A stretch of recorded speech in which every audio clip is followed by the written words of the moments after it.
That's true. Like when I was talking to you about it before, I'm looking at it from the position of somebody who's doing hiring. So you want to see some ability to commit and some duration at a job, longer than say 2 years. Um, but I mean, hiring doesn't necessarily drive the market. It's how many people are hiring that drives the market, right?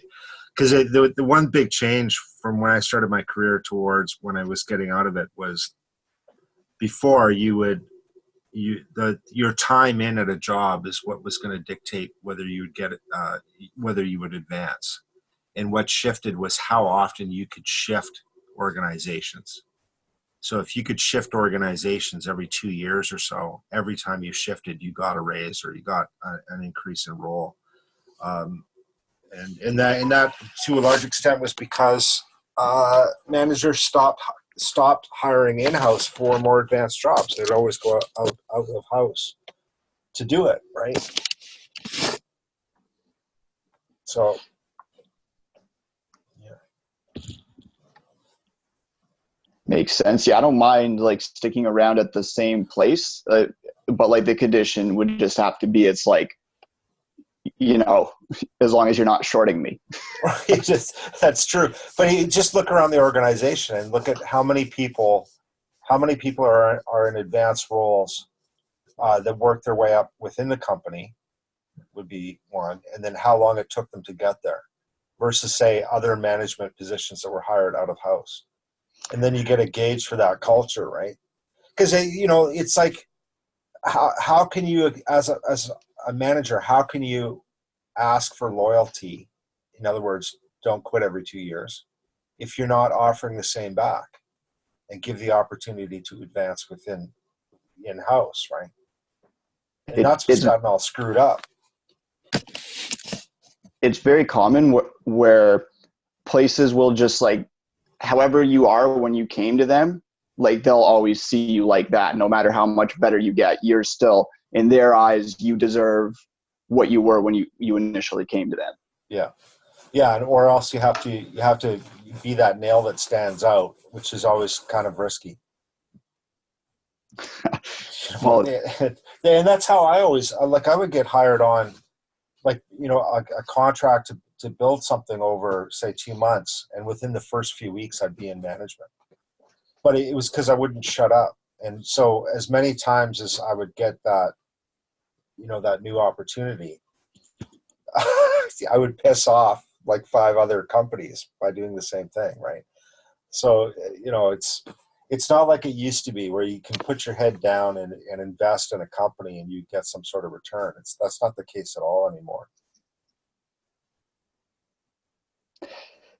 yeah, it's almost like what you were saying before. It's like really shifting towards like a gig economy and everybody's like a hired gun for better or worse. Yeah. Yeah.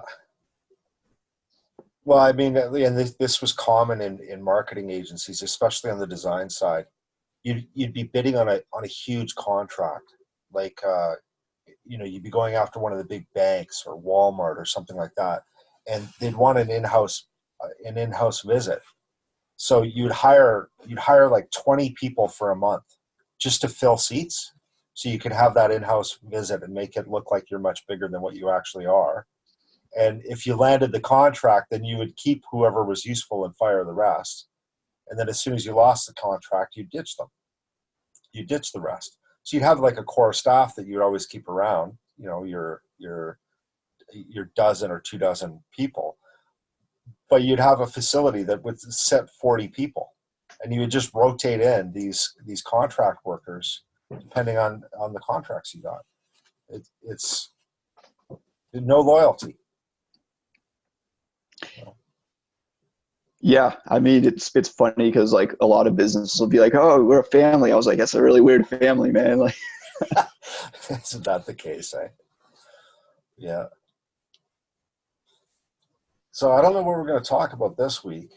I don't think I realized just how tired I was until I hit holidays and I knew I didn't have anything in front of me. I swear to God, the first 2 days I was home, I slept. and I have done nothing for a week. I've literally sat. I don't even think I've had a conversation with my wife in a week. I'm just brain dead and shut down. So I don't expect this conversation to be much different. Fair enough. I'm not exactly exploding with energy on my end over here either. So we have Michelle, we have Andrew, Upgrady DD. I don't know who Upgrady is. Let's open the chat and see.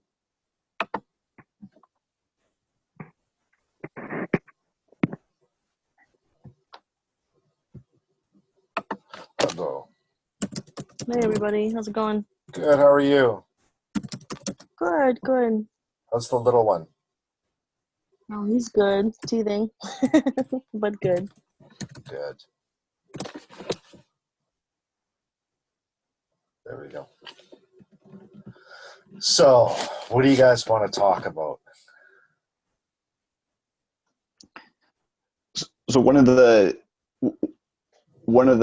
threads I keep meaning to pick up, and it's actually kind of annoying because there was a thread with it on my wall, but it got deleted when they nuked Kurt's previous account.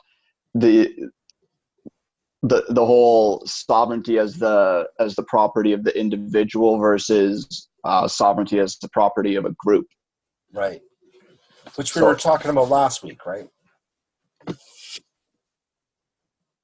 Can't remember. I think, yeah, actually that might have been before you came on. Yeah. Yeah, the notion that the idea of individual sovereignty, which I think is a skewed notion on what sovereignty is. What I was trying to remember was like what was Kurt's argument for like an individual actually being capable of being like a sovereign? Is that because like if everybody like treats them as such, like they are that, like because they're like if the group gives them that level of insurance, then they have been given that level of insurance, like. Well, I think there's a whole bunch of distinctions that come out of that, because I think what gets collapsed is you almost have to think of it like any group, or even as an individual, we have an executive function, a will, a drive, cognition, and we have a volitional component, which is our hands and our feet that move and do stuff. So if you scale that up to the level of a community, you have the volitional component, the motive force there is your human capital, is your community, whatever they're doing. And the idea that whoever is directing the activity of that group then becomes the sovereign, because it's the sovereign's decision that drives the rest of the group. So the rest of the group is acting off of the agency of that one individual or that leading group. And I think that's somewhat what Kurt holds to, and I think that I disagree with him a bit on that. But I'm not sure. We haven't had a lot of conversations on it. And I think that's a flawed notion, that you can't consider the executive in isolation from the volitional. They're both interdependent. So then you have to look at the two as facets of the same organism. So do you call the sovereign, the executive function, the sovereign, because they're the ones that are directing all of the actions within the group? And that's sort of where GA comes in. I think a lot of the notions of sovereignty is just that. I still say that that's not a matter of sovereignty, that's a matter of autonomy. That the executive function is autonomous because it isn't beholden to the will of any other members or to any other group. And within the volitional body, like the working class or the middle class, we have a limited degree of autonomy, but all of it is agency. And that the definition of sovereignty is the ability to maintain a domination of force over a territory. That it has nothing to do with agency. It has to do with this more socio-political. A sovereign is a sovereign state is a state that's able to maintain its borders. maintain stability within those borders, and that a group of people achieve that because there is a working cooperation between the executive function and the volitional function. So I don't see that sovereignty can ever be something on an individual level, unless we're talking about the pretense of individual sovereignty, which we have this pretense that we're all sovereign, which is only to say that we're going to treat each other or treat each other's autonomy with some degree of respect. I'll respect your autonomy, or I'll treat you as a sovereign if you do the same for me. So I see it as a conflation. Like, I mean, ideologues have to sell their ideology, and I think selling the idea of individual sovereignty is a way of getting, people on board with certain ideas. But I think in reality, it's a flawed notion. Yeah, to like play like devil's advocate for Kurt's side, even if we're gonna say that, like every man a judge, every man a sheriff. So it's like the distributed dictatorship of sovereign men. If we do actually enforce it, that we have to leave that room for one another's autonomy, then it's like, are we above outside rule? And it's like, I don't know.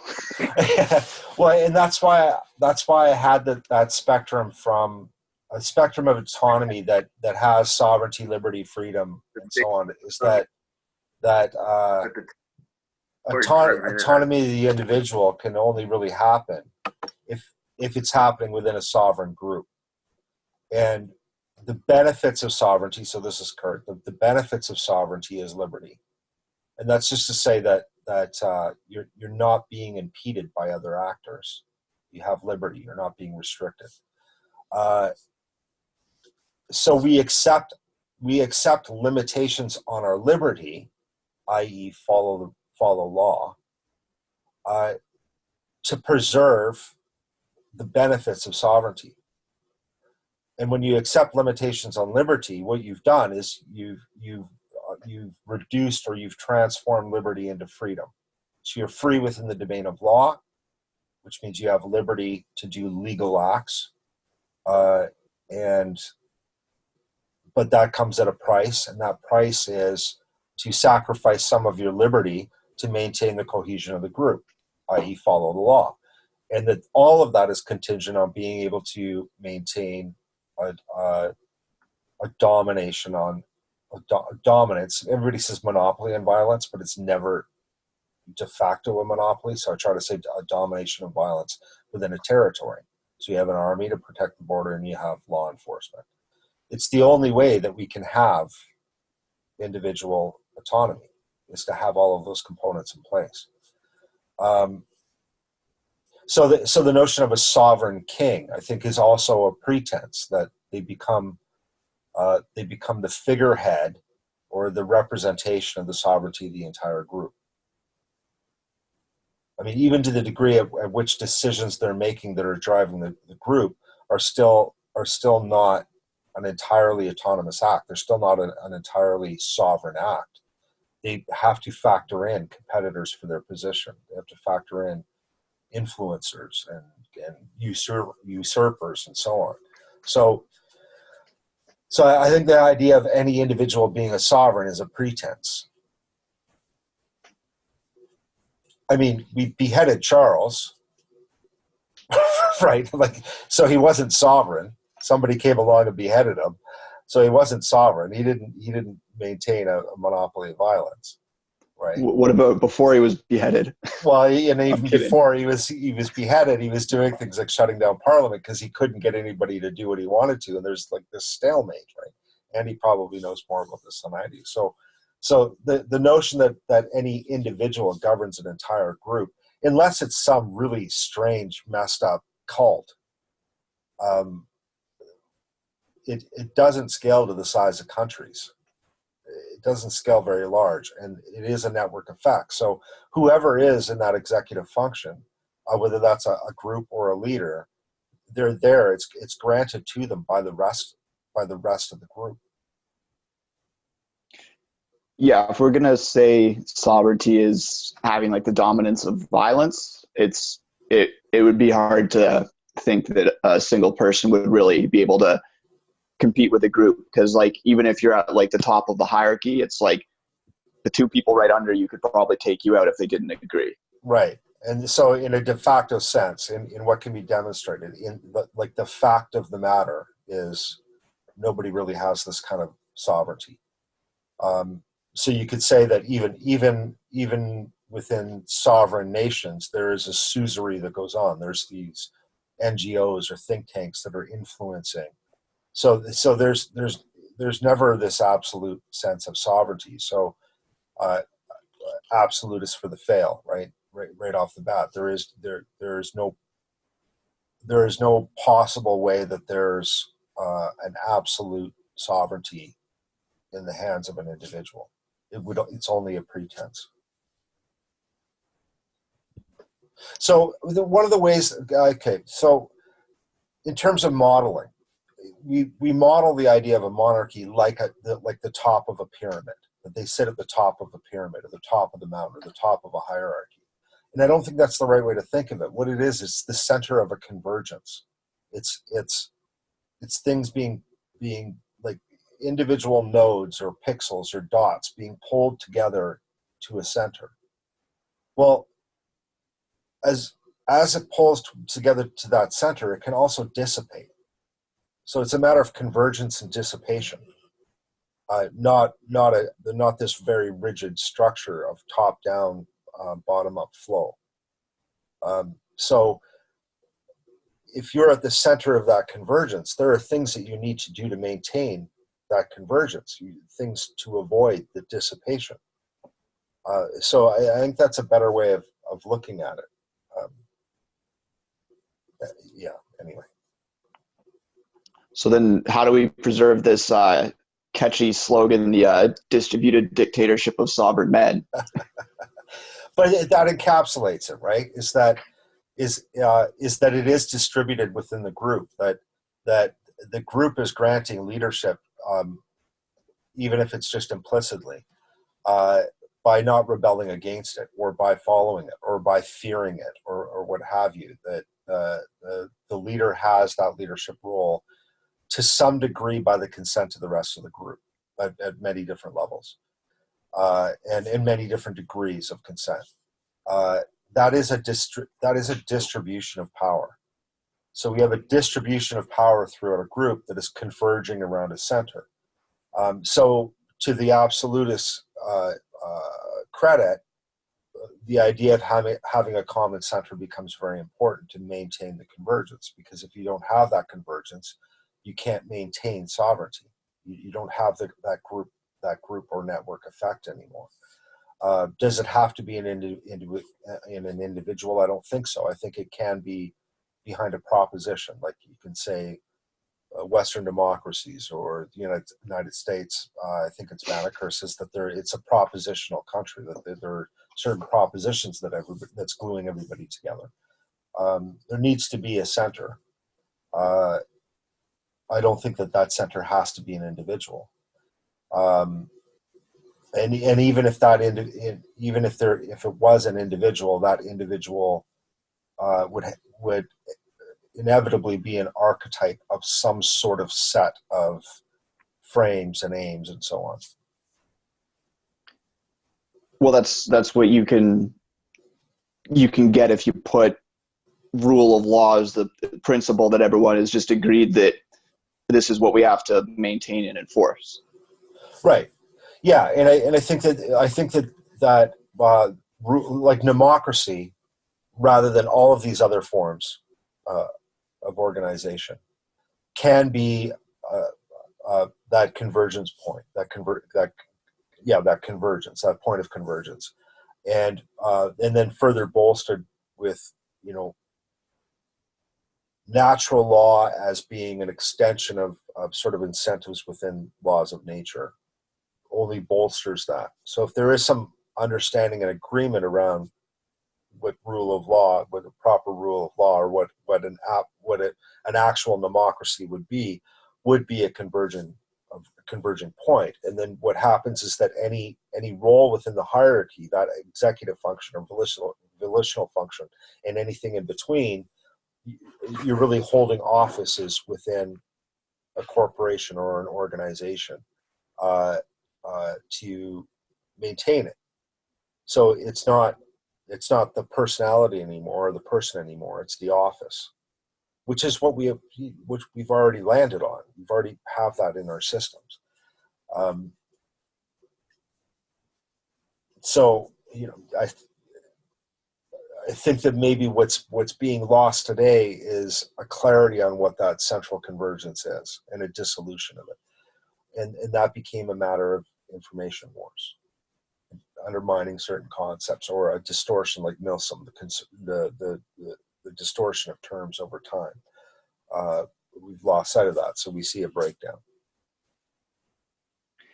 Yeah, there's a lot of people that like all the loopholes they get there, so they just want to avoid closing it. What you're saying though, like the way I sort of think of it is the rule of law as far as like a negativa and what needs to be disallowed. It's like there's not really room for like negotiation or opinions on that. It's like you have enough people that agree and then you could do it, and then that means that your group can have continuity across time, or you don't have enough people to agree and then you just don't get to do it. But then the positiva becomes, well, somebody has to lead each particular group. Yeah, and I think that's like the first sort of contribution that I had to the core of proprietarianism was to say that it could be argued for any social structure. So you could argue communism under proprietarianism terms, and that's the distinction of that negativa and positiva. If you have the negativa worked out, and there's agreement around that, not just agreement, but there's a functional efficiency. Is that what it is? Reality behind it, and you have agreement around that. Then the positiva is just you can construct that any way you want. Rule of law doesn't say this is where your community should go. It's just saying this is where it shouldn't go. Yeah, go ahead. How are you doing? Good. How are you?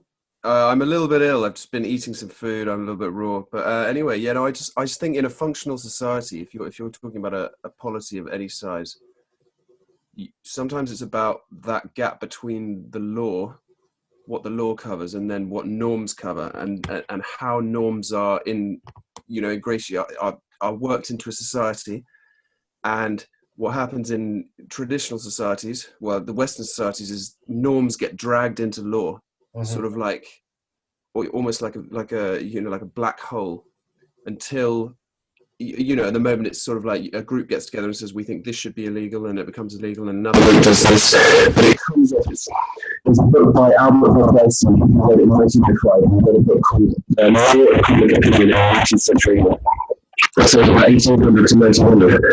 It was about half of how law changed, and it didn't change because of that law, but it forced through Parliament and through several measures at the time, slightly different system. A new set of laws. And what that new set of laws was a dragging in of norms into the law. And I think in some sense that's a good idea, because that's common law and that's adapting, but in some sense it's what you might call a floodgates system, if you see what I mean. How do you mean by floodgates?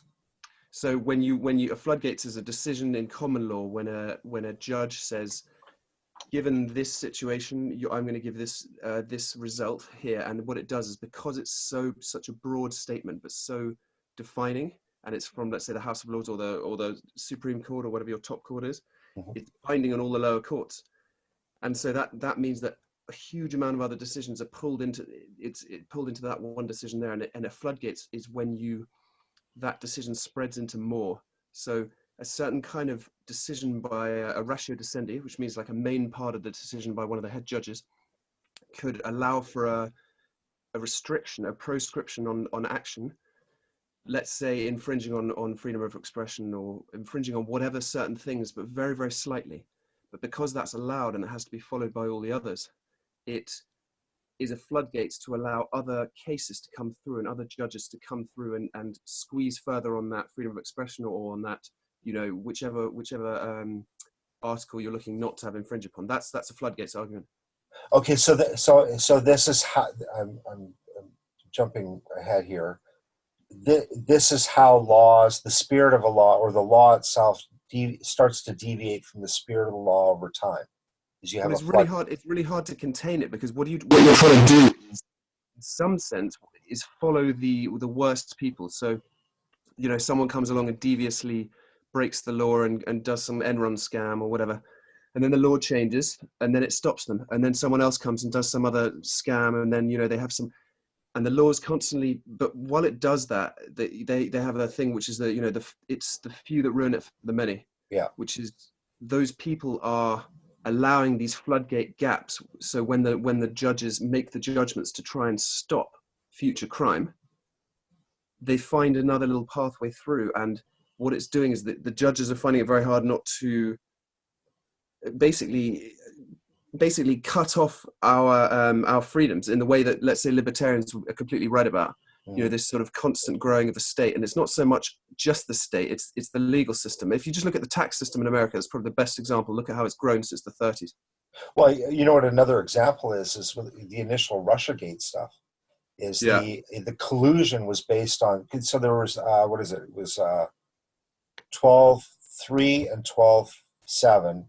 No, 12.2 and 3 and 12.7 of that particular statute, around interference with evidence or a witness, that initially came about in the United States with the Italian mafia, and sort of interfering with witnesses and threatening people and so on. And then Enron came in, and Enron had deleted reams of evidence long before there was ever a criminal investigation. So that was considered interference with the chain of custody of evidence. Well, that's been reinterpreted over the last 10 or 15 years, which when you looked at the whole impeachment process, you have the Republicans looking at point 2 and 3 saying there is no collusion. Then you have the Democrats looking at point 12 saying, yes, this is collusion. And it was an application of there was a specific term on it that was vague enough to be interpreted anyway. I can't remember what the term was, though. That was initially written into law, particularly or specifically around paper documents, around modifying or destroying paper documents. But the term they used was so broad it could be applied to influencing a witness. Yeah, and it'd be considered an interruption of the chain of custody of evidence if you applied certain pressure on this witness. Do you know if you have the doctrine of implied repeal in Canada? I don't know if I do. No, I have no idea.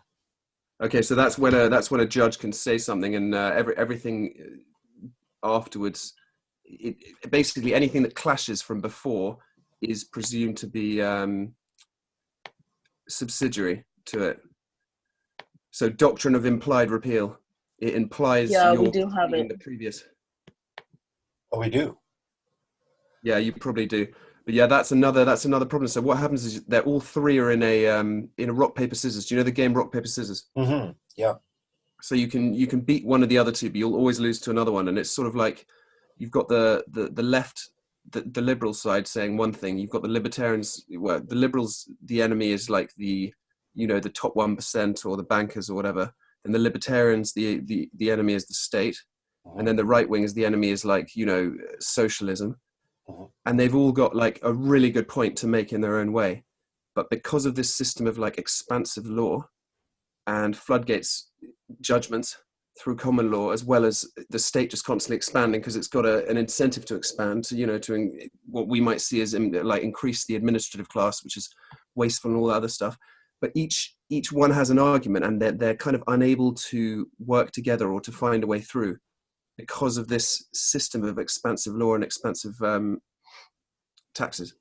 Well, the other thing that I found with it is each one of them, there is an element of legitimacy behind their argument that you don't necessarily want to defeat them, because now you're removing that bulwark against that set of crimes. So from what I understand, Milsom was arguing that this convergence of linguistics and law is why laws change over time, and why we sort of have this red queen within the legal system, which this sounds like the same thing to me. So do you have any thoughts on this intersection of linguistics and law, these changing definitions and these reinterpretations?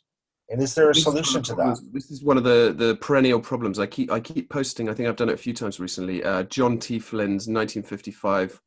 What's it called? The Decline of the American Republic, and it's a book written through 1954 and 55, alongside a guy called Fyodor Chodorowski, or whatever you might call him, which is Frank Chodorov is his shorter name. And he wrote a book about how the Constitution was systematically reinterpreted by FDR, and how he it's not one of those conspiracy theories. It's actually, well documented happenings, and it's quite a good example. What is the example of how you can always twist words written? So in the Constitution, the chapter in the book is chapter 12, and it's called 4 Magic Words. And John T. Flynn describes how FDR packed the judges in the Supreme Court and got them to reinterpret in 2 separate cases 2 word phrases. One was general welfare and the other was interstate commerce. And so what they did is they were trying to effectively assert federal control for the second stage after the Civil War, because the Civil War was the first stage in a way to assert sort of federal authority over the state. And so they reinterpreted interstate commerce to allow for the Federal Reserve, effectively, this Right. Federal Reserve system, the federal system, to levy another set of taxes, which allowed to pay for the FBI and several other things like that. And that whole system came about because of these 4 words. Interstate commerce and general welfare was included as a sort of subjective comment. Obviously, P would tear that to shreds and would not use the phrase general welfare without defining it. Mm-hmm. But anyway, it's an example of however strict you can make a document, and you can write things around it to make it perfectly warrantable, perfectly this and that. It'll always get reinterpreted, and it's the perennial problem of having a single document that's the opposite of what we kind of look at nowadays as adaptation. So what would be the solution to that? So first of all, I should throw in my assumptions. I see P as strict construction of the argument, not necessarily the definition. So when there is a reinterpretation of a definition, there's this second line of defense, which is how strictly is the argument constructed for that change? Is that a solution to this problem? Well, I mean, you can propose things, but what we need to do is propose and Test test and propose and test. We can't just propose and kind of build. We need to actually say, this is a problem. How do we address it? By trying it somewhere. No, and it seems to me that common law versus civil law, with leaving the distinction of via negativa and via positiva to the side, is that common law was really this trial and error system. It is a system that is testing and updating all the time, where civil law is discretionary. It's top down. And the argument I always heard... Statute is the distinction is not actually civil and... excuse me one sec, I've just got a cough. Sorry, yeah, the distinction would be more civil versus criminal. Okay. And statute versus common law. That's the jurisprudential distinctions. Okay. Yeah. Okay. So a criminal law case would be seen in a certain courtroom, whereas the civil would be, wouldn't have a defendant, as it were. It would always be the state. Right. So I'm looking at, because in Canada we have both civil and common law traditions. In Quebec, civil law out of France, and then the rest of Canada out of English common law. So that was the distinction I was looking at. So I actually shouldn't say civil law. I should say is it code? What is it? Law codes? Statute. So that is statute. Okay. So statute versus common law. Yeah, the statute is supposedly rigid, and common law is supposedly elastic. Right. And now with statute, I was always under the assumption that statute law was the one that always kind of fell prey to this manipulation of definitions, interpretations of the code. Yes, Yeah. yeah, but also common law does as well, because very slippery judges are very clever with understanding and reinterpreting words. Right. So there is really no way around it. Is strict construction of argumentation at least add an element of suppression of that tendency? So is the solution, like what I'm thinking is, to avoid the definitions being distorted, you have to lean on the sheepdog intergenerational transfer of the cultural norms, because if you have it distributed throughout the middle of the population and you are actually measuring reciprocity in an objective way, like there's an empirical process that's there. So if the general population understands it enough, they can prevent the definitions from being distorted too much. Right. But I think that's implying that there would be a certain degree of force or legitimacy. No, legitimacy isn't quite the right word, but more power given to social norms than what they normally can hold, because they are self-policed and unofficial. They're informal, right? And then what happens is those definitions then follow the change of definitions and laws, then follow cultural shifts, which is exactly what we've seen since the 50s. We've seen cultural shifts and then reinterpretations. The social norms have changed, and then the interpretations of the law change following that. That's probably unavoidable, because it's going to be like the culture and the people that are going to be enforcing and interpreting the law. Right. So in both cases, I'm seeing that all of these are unavoidable. There is going to be an unavoidable shift around definitions, even within P law, around whether it be around reciprocity or what an externality is, and so on. And there is going to be shifts in social norms. Is maybe the to dampen the tails of these shifts isn't really around a new structure around law or a new structure around social norms, but rather a broader or a wider view of this interaction, to say we are going to have these shifts, but we understand that they're going to happen, and we understand that they're going to happen based on shifts in temperament and shifts in conditions within society. And we can tolerate that, but we'll also need to be able to identify a point where it needs to be reined in and moved back, rather than it just being sort of random like it is now. Well, I'm in favor of actually finding a mechanism to rein in the legal expansiveness over time that just seems to just keep sprawling in every section, whether it's driving offences to tax to to small civil cases to like in America, the suing, everyone's just suing everyone. Mm-hmm.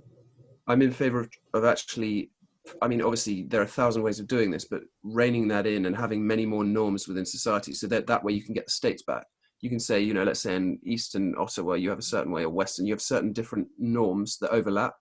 And the further you get away, obviously the norms will change and people can move between societies.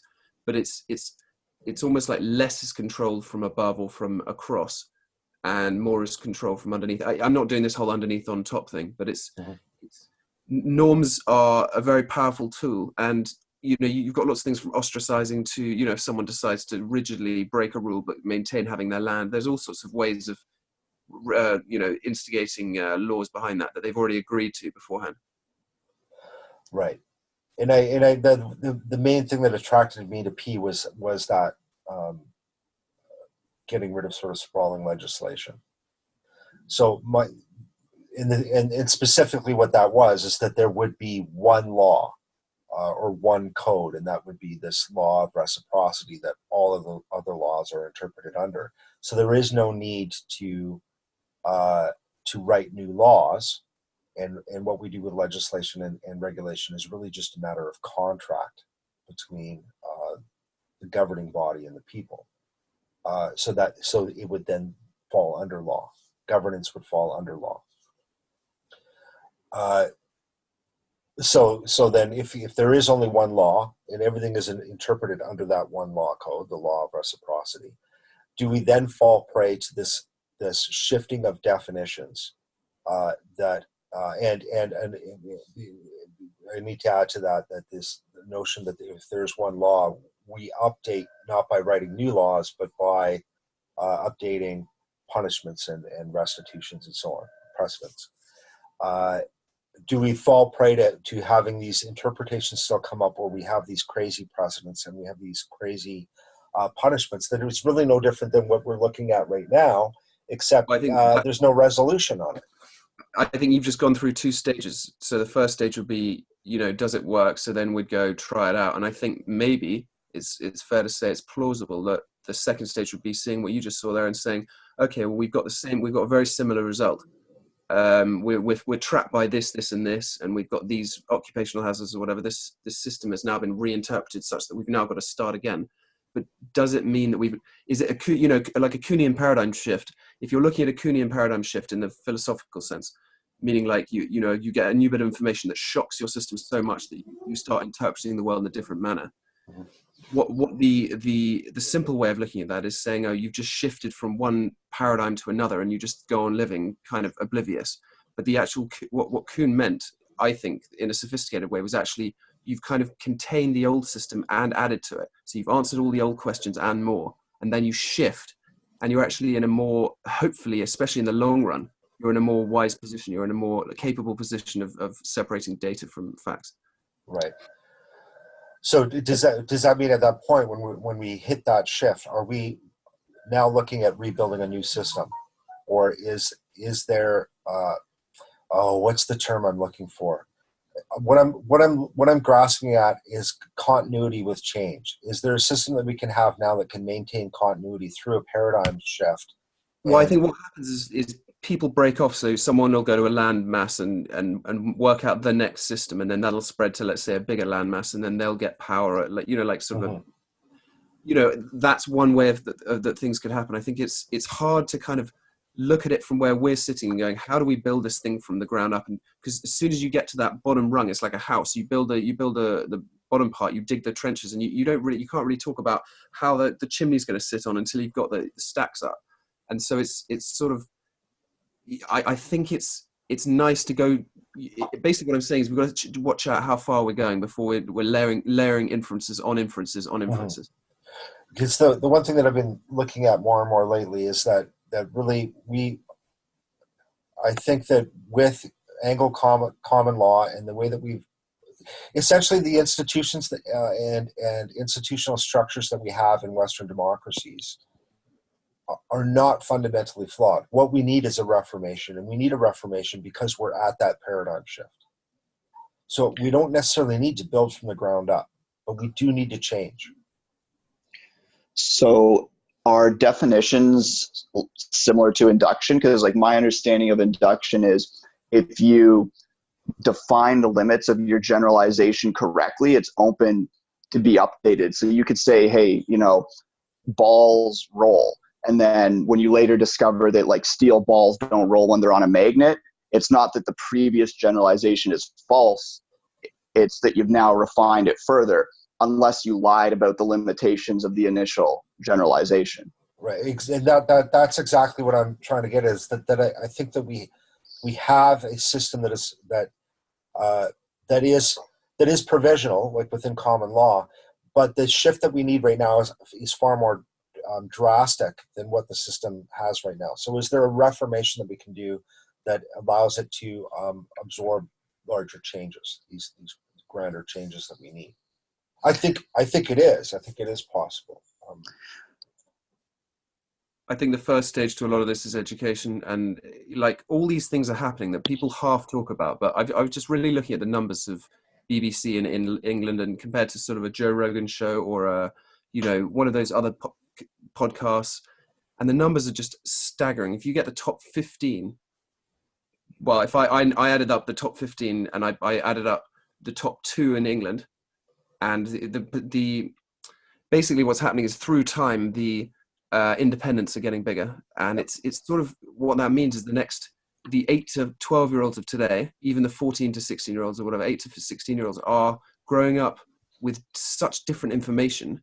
I think I was talking about this the other time, Bill, about how our society fractionates, and I think it's very strange to see, because maybe something will take over that maybe a sort of, not, I don't mean religious as in necessarily God-based, but maybe a sort of a new way from a new leader. It's very strange to see what's going to happen, but I think this fractionation is just going to continue, especially in the big cities. My concern is lately I've been saying I gave up on Wexit and Alberta separation, because I don't see any path through to have a conversation with anybody there on the ground, let alone anybody of influence, because the knowledge gap is there's just so much I would have to educate them on before we could even have a conversation that I could get my point across. Well, this is what I was talking about the whole point of frames is like every single conversation. That's why sometimes if you're in a table of 8-9 people and you are having dinner, you want to make jokes, you want to have a laugh and have small talk, because if someone brings up a topic, then suddenly you've got an audience of 10 or 11 people who are all starting from different places, for you not to make 2-3 enemies. And then it's a game of, it's a game of minority and majority influence, and you start playing a game, and it's not about what you say, it's about how you say it. Do you see what I mean? You get stuck in these things. So it's very hard the larger an audience gets. Yeah. Yeah, and I think it's not just a matter of scale, it's almost position as well. Gen Z coming up, listening to Joe Rogan or any of the libertarians or whatever, they're in a different position on that. Different orientation is what I mean to say, a different orientation within that field than, say, Xers or boomers or just the average Joe that have never paid attention to it. There's these gaps, these constellation of frames, and bridging them is a real issue that I see happening right now. And then you added the point about fractionization. Well, what is that? That's just new sets of constellations of frames coming together. Yeah, I mean the problem scales, with building up the society from the ground up and all this, and let's build a new constitution or something like that, is actually sort of like, I was playing poker last night, and night before last, in a tournament, and I was actually telling my sister and a few other people about how a tournament works, and you put in the money and people can rebuy, and usually the top 10% get paid out. So I said there'll probably be about 100 people, and 10, maybe 9 people will be paid out. Anyway, I went there, and I think it was 86 people, and it got to the last 9. I was on the table of the last 9. It said the top 7 paid out, and I went, okay, fine. I got a really good hand. And what I realized at that moment is I'd made about 50 really good choices to get where I was. And I'd paid £110 to get into this tournament. And it's kind of like building up a society as we do. We say, okay, the first stage is we build this constitution. We have this ironclad thing as much as we can, but we've also got to allow it to adapt. So you have that. And then instead of going, right, we infer that then this will happen. And then we do that. And then we infer this will happen like a computer would. Because the permutations are so broad, you get completely lost where you are. So one bad wrong inference and you're absolutely miles away from where you'd be. So in the same way, I sat on that table the night before last, and I had a really good hand. The guy called me the only guy with the biggest stack than me, and I got what's called sucked out. So the 2 cards came to kill me, and I came 8th. I got what's called bubbled, so I missed the cash, and I didn't cash. Anyway, the point of that was just that I'd made so many good decisions up to then, and I made one bad one, and it completely, I went there and I spent my money and I lost that tournament. So in the same way, if we're trying to look at how do you build a society, we're saying, okay, let's do this constitution. Before we even go a step further than any sort of constitution bounding, we need to try it. So that's what I'm always worried about in terms of like looking too far in the future. Right. Yeah. Because at some point it becomes too much conjecture, and however imperialistic we would like to sound, it becomes this idealistic sort of construction.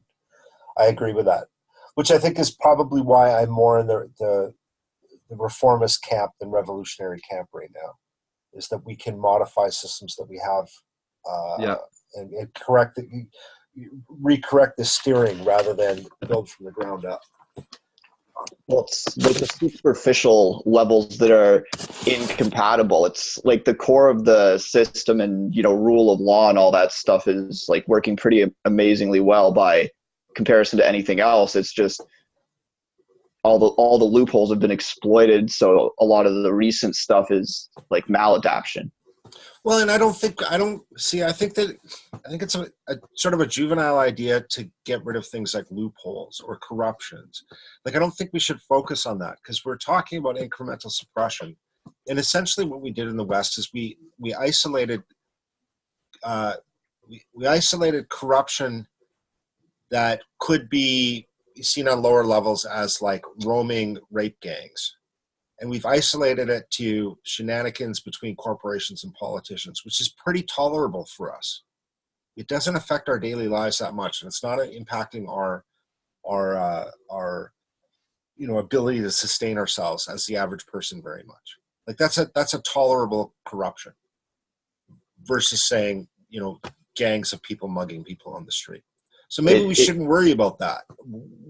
What we should worry about is where things are going off the rails, and then that goes back to lies in the media, lies in academia. So we need to get that under control, and this idea of sprawling laws, which I think Bill, I really think the sprawling laws is actually top of the list there, because it's just any crisis comes along, as in a crisis where the people or the state will be in shock, or both, and they just slap a set of laws and they add it like a spider's leg. They add another leg to the law, to the tax, to the infringement on liberty or whatever, from a libertarian perspective, I suppose.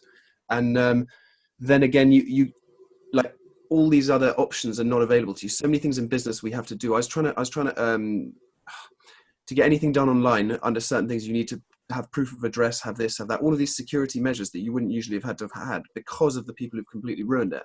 But at the same time, I think we need to find a way of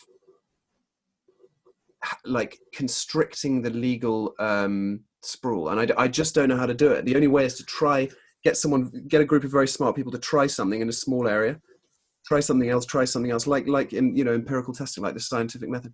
And my thinking on that was that the legislation is really a matter of management of the commons. It's not necessarily a matter of crime. Like, there is legislation that's obviously geared to crime. Well, that's actually a really interesting point, because management of the commons, I think, that's something Kurt has a lot to say for, because we don't manage the commons very well, I think, anywhere in the West at the moment. No, and then we do it by the rule of law, which I don't think, and what that does is that creates a product for politicians to sell. We have the weight of law around this set of laws that may or may not benefit that industry. So my thinking was that the legislative branch should be separate, completely segregated from law.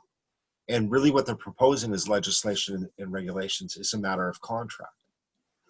And then within that contract, if they're going to pass or propose this regulation or legislation and it's proving to be detrimental, then that's a breach of contract. Sorry, can you wait? Let me just work something through with you again. So we got a policy of 100 people. You've got a chancellor or whoever's the legal professional. Then you've got let's call it the mob of lawmakers. Whether that's a legislature or so you've got a judicial legislature, and then you've got the people, and then you've got you. And what's happening in this process? The process is in through the lens of, let's say, the legislature, the judiciary, and then the people that are not you, and then you. Do you know what I mean? From those lenses. Yeah, you broke up a fair amount there. So I think we missed most of that. Oh, sorry. I just meant break up what you were saying To a process. Legislature and the people within the policy would deal with what you were saying. Okay, so I would see it more along the lines that the judiciary and sort of legal leg of society, whether it's law enforcement or courts, is separate from legislation. So legislation isn't writing laws, it's writing policies on management of the commons, and regulations, which are just preemptive constraints. That's a point at which, Bill, I would say stop, but not stop in a bad way. That sounds like a really good idea, but in order to go any further from there and say, right, well, on top of that, we'll build A to D, you need to get that going off in 3-4 different places, and then say, Do you see what I mean? Because it sounds like a really good idea. Yeah, and that's why with Wexit, that's where I stop, is just saying if we separate these two, then how we handle that regulation legislation is that it's just a matter of contract.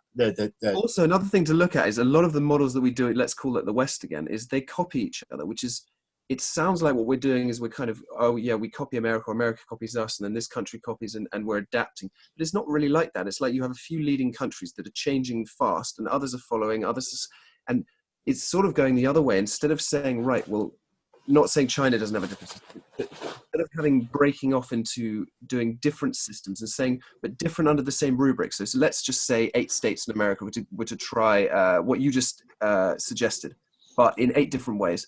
And then 10 different other states were to try something else, all in the same way. Do you see what I mean? Under the same rubric, but different ways of doing it. And then they switched. That's the sort of America that I'd like to see in terms of structures of system.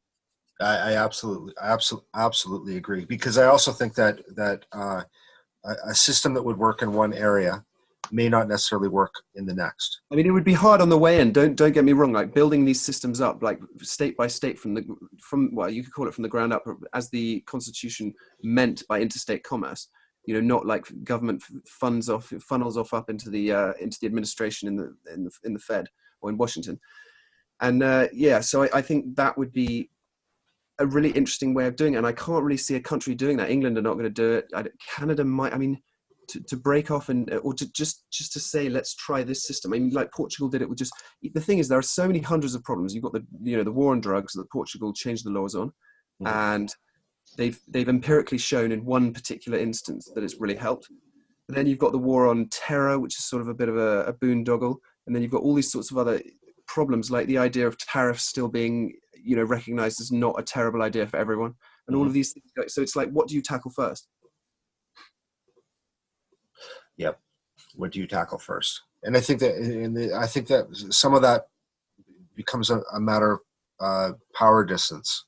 That if you're going to tackle something first, what's the most immediate? Well, that's better assessed at a higher resolution at a local level than it is, say, a regional or provincial or national. I think that's the thing, is getting people together in a regional or over basically an interest, an aim, or a geographical area, and coming together to try and achieve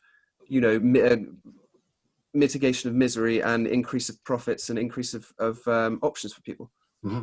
And that's what I loved about this idea of Wexit, is that they're right there, and all it is a vote. There's no need for violence in it. And then what you would have is a region there that has very clearly defined issues that they can focus on right now, but also have this massive opportunity to deal with a lot of the other issues that the rest of the Western world's dealing with, whether that's lending on consumer so goods. How's Wexit looking? So I'm not very. I haven't been watching recently. Well, and I haven't. It just seems like the people that are leading it are sort of unsophisticated and uneducated, although maybe perhaps charismatic. And it just seems like all the people that are supporting it are equally unsophisticated. So my issue isn't that they're never going to get it. My issue is that if they do achieve it, it's either going to fail immediately or just end up recreating the same problems that they're having right now. Yeah.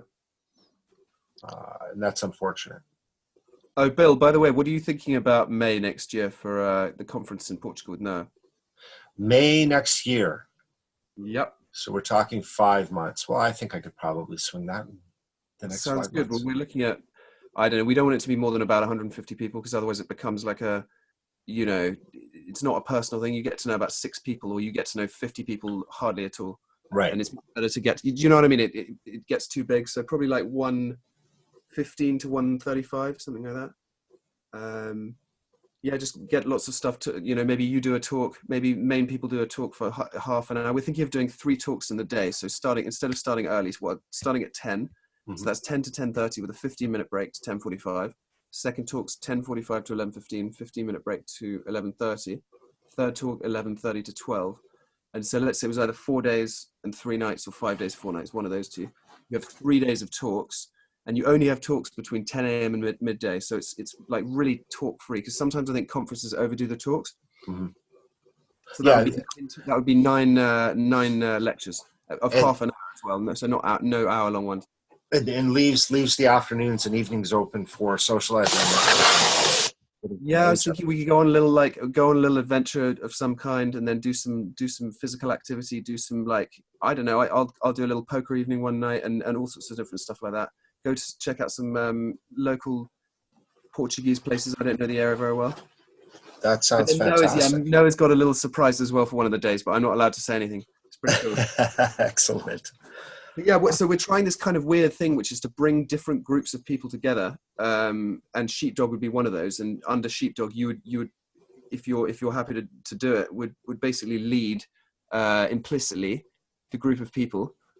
And yeah, and I don't know, I can't really talk about any more, but there'd be intergroup competitions that would be quite, jestful, but also competitive. So, That sounds good. I'll have to bring Alon with me.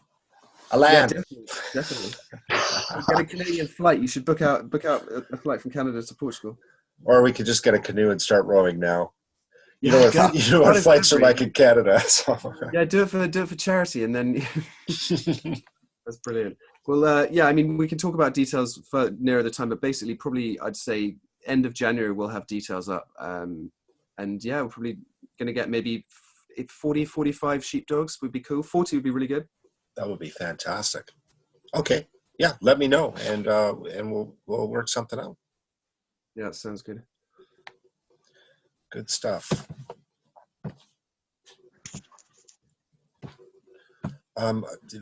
Zoom is looking very different to me. Normally, I see who's on, and Yeah, it's gone white, hasn't it? With yeah, the blue Zoom. my screen has disappeared. So, is there anything else anybody would like to talk? Any questions comments? Trying to see. I can't. Well, see this Bill, up in the so chat. I missed the beginning, but so there was no interview today for you, was there? No, I think Nicholas had brought it up, and I never give anybody any foresight on anything. So, Well, can I ask you a few questions? sure. How many brothers and sisters do you have? I have 4 older sisters. Ah, well, I don't need to ask any more questions, do I really? That's all. That's done. Yeah, I'm the youngest, and I have 4 older sisters. All from the same parents? That you're all full Yep. siblings? Yep. Okay, interesting. That's cool. And did you grow up in a city, in a town, a village, or in the woods, or you know what I mean? I grew up in a small town that was northeast of Edmonton, and at the time, it's nearly part of Edmonton now, but at the time, it was about 35 minutes away from Edmonton. So it was legitimately a town on its own. It wasn't a suburbia. And what was the sort of population? So it was, yeah. It's about 10,000 people. It was next to a series of refineries and factories. So it was sort of, on one hand, it was a factory town. On another hand, it was agriculture. And then the other one is it wasn't far from the Air Force base, the military base northeast of Edmonton. So that was sort of the grouping of families. You either were agriculture, factory, or military, or worked in Edmonton. So Okay, yeah, a bit of a different one, because just before I forget, when you said in a few talks ago that Kurt had awoken you to something you could do, and you said, well, your IQ spikes in an area or two. Yeah. If there are 10 tests or 9 tests, however you look at it, and you don't know the name of them all, but the 1 or 2 that you would spike in, what would they be in as simpler explanation as you can explain? That you strike as the strongest in. Yeah, no, this goes back to Canadian government. Well, they still do it now. It's called EQAO. But back then, I think it was just called aptitude testings back in the 70s and 80s for students in grade 6.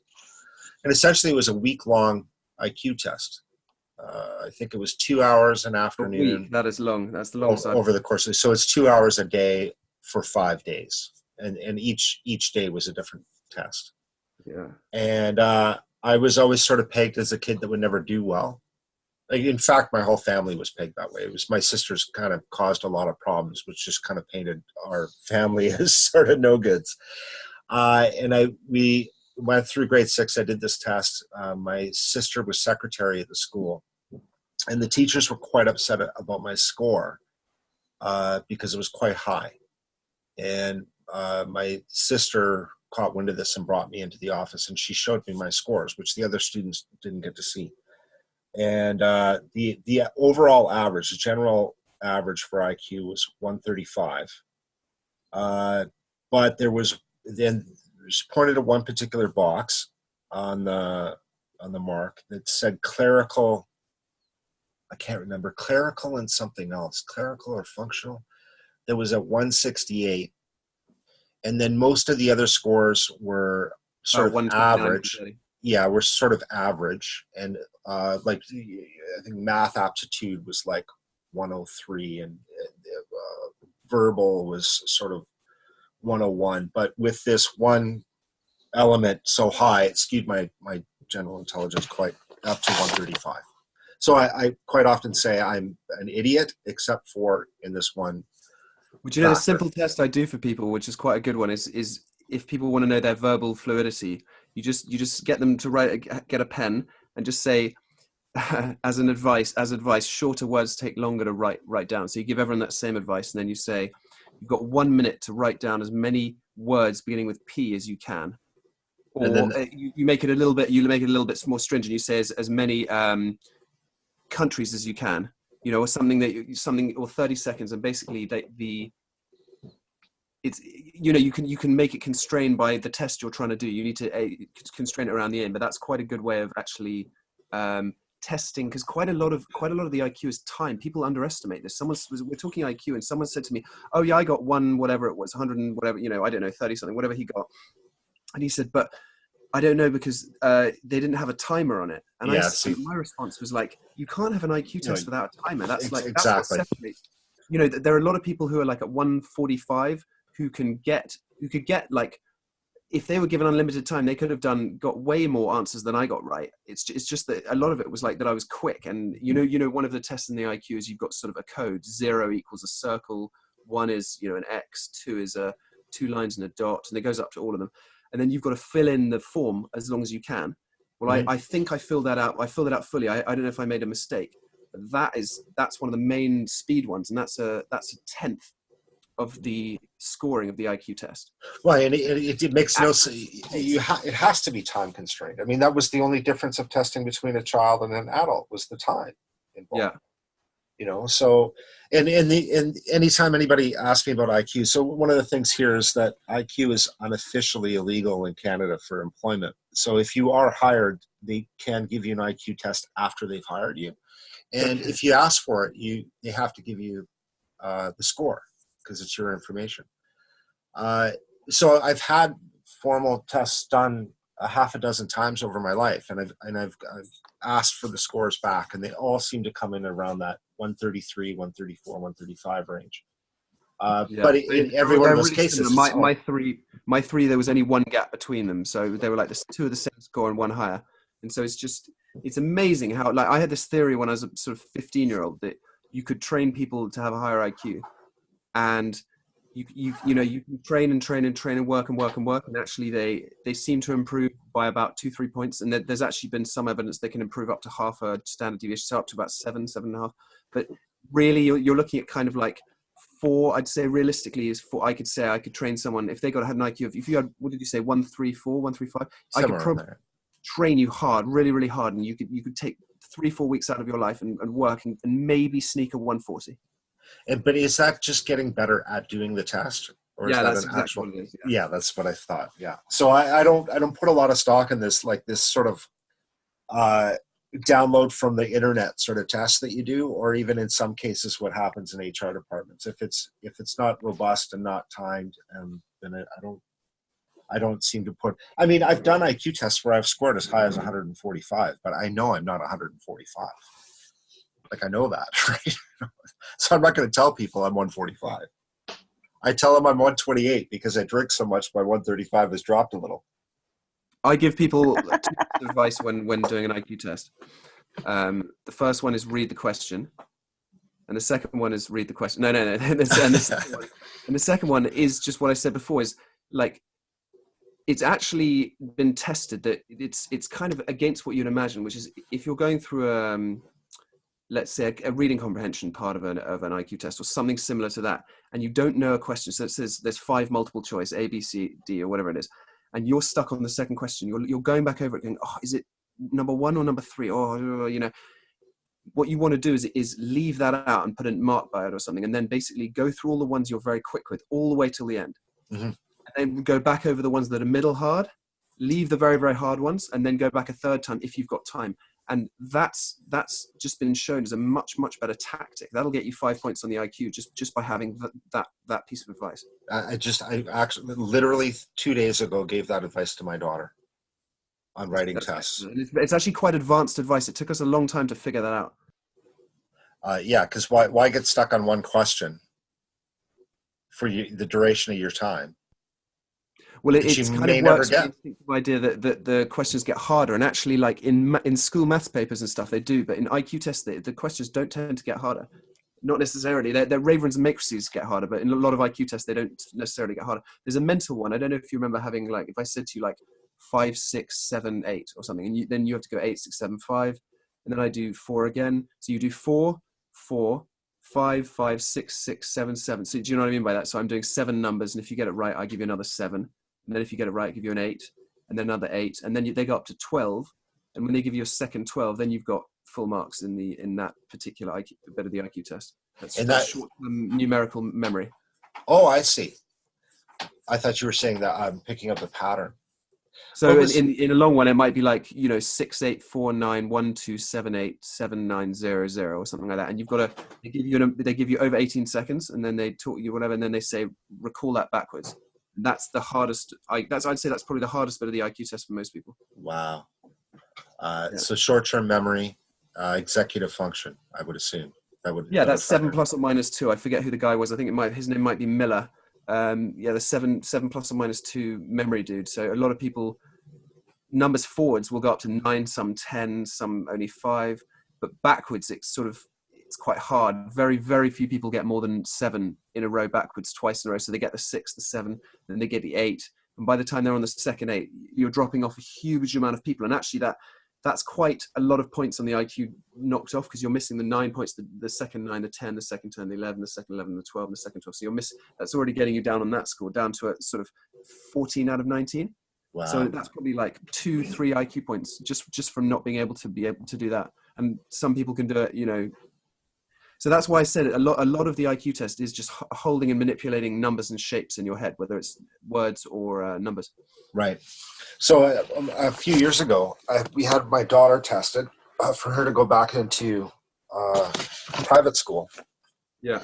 And she scored very similarly to me, where she has like really high fluid intelligence, somewhat retarded executive function, but overall averaged out about 135. So truly think that there is something biological or genetic component to it. We're both dyslexic too, by the way. So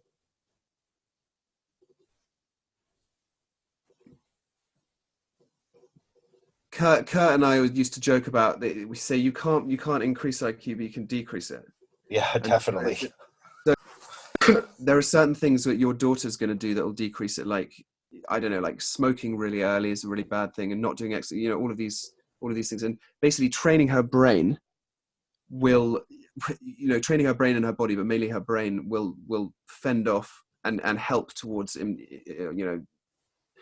problems later on. But with you, it's basically, for you, it's physical exercise. Like, physical exercise will do as much for you as doing as many, playing chess all day or any of that kind of stuff. And is that just a matter of age now? You're saying at this age, exercise would be the thing that heads it off? Yeah, it seems to. I mean, or another way to look at it is people who become lazy and slob about, even if they're doing puzzles all day and being, using their brain, tend to drop off. And that's what Bobby Fish. So there's a snooker player called Ronnie O'Sullivan who does marathons and half marathons. He's 42 and he's still, still well number. He's now well number 2. And there's chess player American called Bobby Fischer, and all he used to ever do is go on runs, keep physically fit, and play chess. And he almost never lost. This makes perfect sense though, because especially when you're doing, what do you say, intellectually or mentally demanding activities. So isn't it something like 20% of your metabolism, up to 30% of your metabolism is being offered up to that activity. That's actually pretty accurate. Yes, it's from 19 to 32. So they've actually, Kasparov, a chess player, they said he was 31, but they've measured someone at 32 point something, and they think that it goes down to just below 20. So someone who doesn't use their brain at all, basically, very, very, very rarely will use less than a fifth of their energy just through their brain. Well, brain is let's call it from the center of the neck upwards. Mm-hmm. So if you have a slow metabolism or an impaired metabolism because you're unhealthy, then you're just not going to have the brain power there. So that makes obviously the thing sense. is, the gut and the brain are really interlinked. There's so many people that are professionals. I've watched loads of Joe Rogan videos on all this stuff. I can't recall the details, but the gut and the brain, it's almost like if you're feeding your gut, you're feeding your homeostatic process, your secretion of hormones from thyroxine in your thyroid gland to adrenaline in your adrenal gland from your pituitary gland, and all of your glands working together, including your secretion of testosterone. Mm-hmm. And all of these other things are regulated in some sense more by your gut brain, in inverted commas, than your actual brain in your head, which is really counterintuitive. The brain in the head is a lot more receiving of electrical impulses from the body in the gut than it is letting them out to say, please secrete more thyroxine to regulate homeostasis. Right, and then what's the other? The cellular structure in the gut is more similar to the brain than anywhere else in the body. There's the dependence on cholesterol in both of those areas. Well, I think it's quite an interesting thing to talk about, well, to think about the non. I call it non-conscious, but the subconscious, as Freud would call it, of maybe what we think of our brain as this thing that cogitates, and the frontal lobes bring thoughts together and manipulate them and play with things, and then we have all sorts of things going on mainly seemingly from our brain. But this subconscious, when you say butterflies and things like that, I actually think that's absolutely linked to the gut. And I think intuition and gut is literally like the brain is in the body, not just the head. I don't think it's fair to put the gut as the subconscious and the brain as the conscious. I think that's a really bad overlay. It doesn't work. But I think there's definitely something there to say that the iceberg, the top of the iceberg, that is your conscious, that is your, I go with red, not black, or I want to make this decision, not that. Let's plan this. That is just the tip of the iceberg. Mm-hmm. And I think the gut is responsible for a fair volume, or let's say is a large contributory factor in the rest of that kind of underneath the water iceberg. What about is it microfascia? Fascia throughout the body. The connective tissues between the organs and around the muscles essentially apparently carry electrical signals up to 10 times faster than the nervous system. And PTSD, they're starting to think, is maybe damage to the microfascia, and that it's almost sort of like another equivalent to a nervous system that we don't really know anything about yet. That it is carrying signals through the body. It will twitch muscles. It carries signals back to the brain, but not as top down, say, as the nervous system. How do you spell microfascia? I'm just. I think I might be pronouncing it. It might be myofascia. Let me bring up I think it is myofascia. And I looked at this like over 10 years ago, so I'm not even sure if myofascil. This is what they always talk about when we do Tai Chi. I do a bunch of Tai Chi because I have like a bunch of scar tissue in my abs and it bothers my back. Yeah. And that was one of the things that I didn't put a ton of stock into this until I heard of the relationship between damage in the myofascia and PTSD in veterans. So the concussion, being near an explosion, causing myofascial pain, say in the abdomen or the back, and that this might be contributing to depression. I've never heard that. I mean, I think a lot of it, like depression, is a ridiculously complicated thing. Just in the I think the spiral that leads to it comes about through many dragons and interweaving tails, if you know what I mean. Many snakes. A lot of it is lack of connection in one's life. So one feels like like drowning or in a dark room, and other stuff is, I think the chemical imbalance has been almost refuted, just saying that there are people who go around who've just got massive chemical imbalances in their brain, like it's sort of like in the brain. I think that's been almost wholly refuted. That's 1 in 1,000 kind of case, or 2 or 3 in 1,000. So it's a lot more situational and chemical in terms of short to midterm hormonal. This is very different saying, when you're saying chemical imbalance, that's sort of like, oh, you've got a problem with, what they mean by that is serotonin or dopamine, when actually the problem's usually with the gut.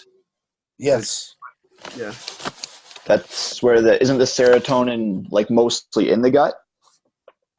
Yeah, but what I mean is the gut is responsible for a huge amount of different neuronal pathway signals, as well as digesting food, as well as all the things that it does. And what we treat is serotonin, SSRI, painkillers, what do you call it, antidepressants, and then antipsychotics, which is sort of works straight on the dopamine, almost like, so you've got one that's like Prozac and the other one that's a bit like cocaine, and that's what they're treating. And it's obviously 1 in a few hundred, or maybe 2 or 3 in 100 it works. But a huge amount of people get really defensive when you talk to them, and it's interesting. And I say to them often, like, "Are you on it?" And they sort of go, "Oh yeah, I've been on it for 6 months," and the stories are very, very different. So I don't know. It's an interesting thing to think about.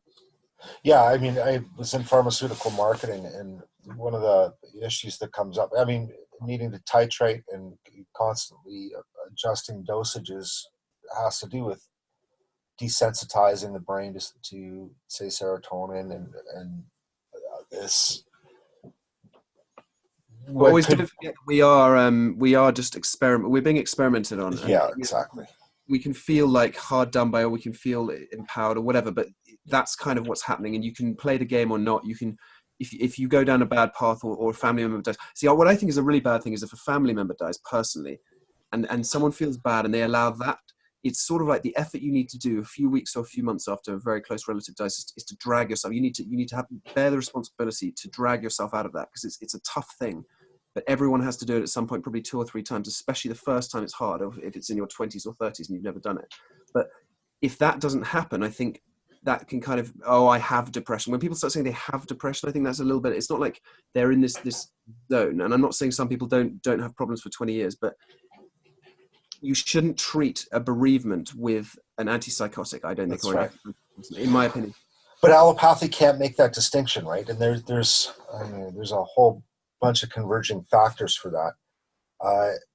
Unless you're in front of a psychologist or a psychiatrist, an allopath can't make that distinction. So to them, whether there's trauma or not is irrelevant.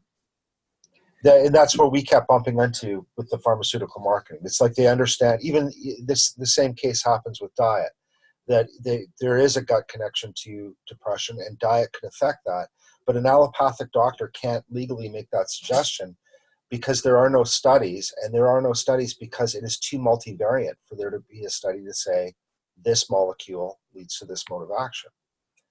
So they have to be hands off, right? Yep, go ahead. It's multivariate. There's no N. It's multivariate. So VARIATE. Oh, I'm sorry. Yeah. No, it's all good, because a lot of people say variant, but it's multivariate. It's all good. Then there's also, wasn't there some stuff they did with like inflammation being correlated to it and all this stuff that, I don't know, it seems like there's a bit of the information out there, but yeah, they don't really talk about it in the mainstream. Right, and there's good reason for it. It's not like I said, having these conversations. For instance, in oncology, there is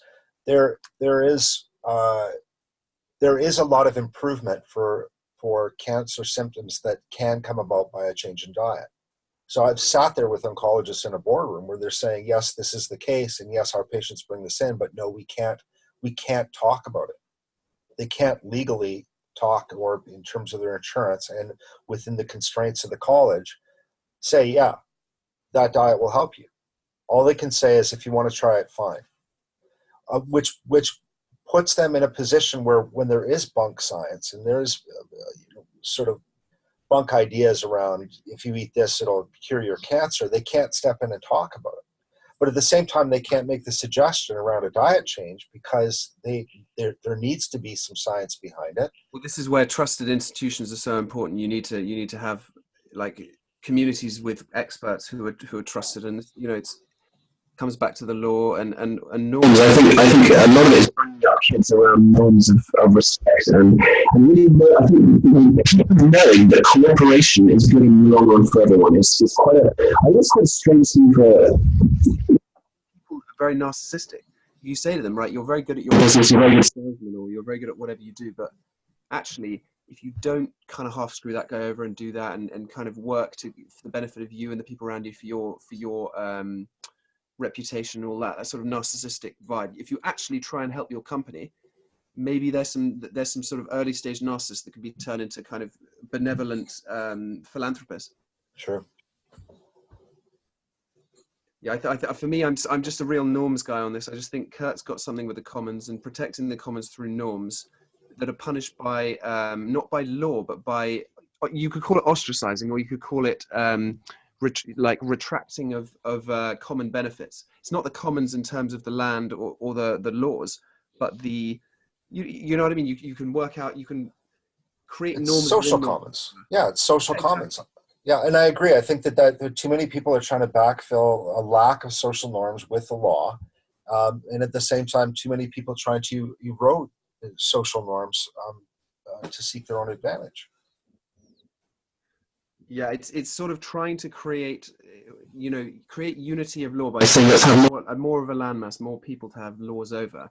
But actually, you've got it's Hayekian problem. It's harder and harder to grasp what the people on the edges think and what groups within groups think and how they're trading, and basically the shadow economy becomes larger and larger the larger the government is. The shadow economy, the percentage of shadow economy in Madrid as a city is supposed to be up to 33%, whereas if you go to somewhere like Brighton or something, which is a lot less densely populated and it's a lot more sort of regionally run, even though there's a British government, it goes down to 7 or 8% is what's, again, we're estimating, but there's a big difference. Right. Yeah, and like I said, then what you end up having is the relationship between law and norms, and then fitting the temperament of the polis that are living within it. I mean, living in Asia and seeing how bakshish or payoff to the police was part of their salary. Yeah. So on one hand, they wouldn't be too sort of abusive with this notion. They pull you over for blowing a stop light, and it'd be $20 to the cop at the corner, and then it doesn't go to court.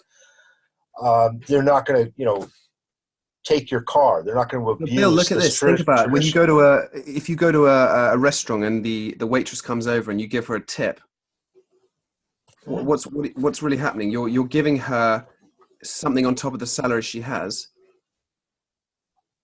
I mean, the difference there is, I suppose, that the corruption is that the cop is actually letting you get away with it. But in some sense, what you're saying is, if let's say the cop sees you speeding, and you'd go to court, you'd clog up the court, you'd spend an hour of your time trying to plead your case or whatever, and then you'd get a fine, and either you'd get 3 points on a license, or however the law works where you live, and they'd say, well, we're not going to ban you this first time. So let's say the police car stops you. He then says, right, you can give me X amount of money, and I mean it's and you'd be on your way. And then exactly. This was part of their culture that it was. And the reason why I'm bringing this up is that just before I was leaving, there was a large police strike, and this was all talked about in the newspaper. That everybody knew that this bakshish was part of the police officer's salary, but it also offset the cost of the court. So if you refused to pay it, and he had to write you a ticket, and you ended up in front of a judge, you'd get chastised by the judge for not paying the cop. In England, there's a show on BBC Three or one of the things called Line of Duty, and it's an English show. It's actually pretty good, about corruption within the police force, and that's literally what it's about. It's about the task force that looks into police corruption, and it's interesting how at what stage is it corruption, and at what stage is it money saving, and at what stage, what resolution are you giving primacy? Because the money and time saved from a lot of these very small, you might call them crimes, but you might call them payoffs, is actually, you can measure it economically and you can measure it on many scales, and it's actually way, way better. But then, is that itself a floodgates argument? I don't know. Well, and this is what I found interesting about being in Asia, is that they'd found an equilibrium between the formal and informal institutions that well preceded the social structure they were in. It goes back 1,000 years, right? We don't have that. We tend to, like you say, we sort of test in the norms and then eventually codify it as law. So we don't tolerate that sort of open corruption. But what we've done is we've tolerated it at the top. We sort of removed it from the general population, and now it happens with CEOs and politicians and that sort of thing. Which, as I said, is maybe that's an acceptable degree of that we can tolerate, because it isn't impacting us that negatively. You know, it's not like corruption that's going on in say El Salvador or places in Africa, or where it's crippling, like the court system in Ukraine, and the corruption is quite crippling. But it is interesting when we look at Ukraine or Venezuela, like if I read Kurt, or I read, especially when he's in Ukraine, and then I read someone else there, and then I read someone else, and then I read someone who's Russian, or whatever it is, every story is so different. I just had a friend go to New Zealand, and they were absolutely convinced that that Boris would lose in the UK. I don't know. I'm not really watching that much, but anyway, and he just said it's so weird how different countries have their sales pitch, and they've all, you know, we're all working off such a different sheet. And sometimes it's like they're looking at this, as you were saying, they're looking at the same thing differently, and other times they're looking at different things because there's so much to look at. So it's really hard the larger scale you go on to know what the hell's going on. Well, and that's why I like this idea that if we had smaller polities, we could have social norms, like sort of that optimum between informal and formal institutions, where you have, you know, that essentially what we're talking about with this police corruption is incremental suppression. We have the same thing here, where, you know, the police officer's not necessarily going to write you up for littering because it's not worth anybody's time. Well, that's incremental suppression.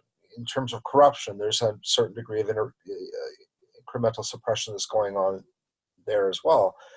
That if we have these smaller polities, you get these unspoken agreements between the formal and informal institutions that then works for people. And then as long as you understand what these unspoken rules are, you're okay. Well, then that goes back to it requiring a certain degree of homogeneity. So it all starts getting complicated again. I mean, this homogeneity. Sorry, you just can't get around it. I think this is a problem with which, you know, in the end, it's like in the end you have to make a decision, and you can't accept. It's sort of like being an open-minded person. Like, I'm really open-minded. I like a lot of things, but in the end, I have to wake up and go, I'm not going to do that today. I'm definitely not going to do that. And that's sort of like what people of similar ilks, they make their decisions as to what they're not going to accept, and we combine over race, over interests, over shared aim, over, you know, gender, over family, and all of these things. And that, in some sense, there are actually not that many of things we combine over. There's sort of maybe 5 or 10 core ones, and that takes up maybe 80% of the variance. Mm-hmm. It's a strange thing. We're quite kind of simple. Bill, I've got to head, but thanks so much for tonight. I do too. Hopefully we'll get a proper interview out of Nicholas for you next time. I didn't give you enough questions. Yeah, eventually it's actually quite boring, and I'm sure it'll probably disenfranchise a few people, but that's fine. I'm just glad that we had a great conversation. You always bring a lot of life to the conversation, Andy. Thank you, and same, Alon. And I can't see anybody else that's on here. I'm still here. Well, thanks so much again. Okay, have a good night. You too. Yeah, thanks, guys. Thanks. Is there anything else anybody else would like to talk about, or Next time. next time? Okay. All right. So I'm going to shut it down and rip it and upload it. Thanks, guys. Cool. Take care. Take care. Thank you. Aloha.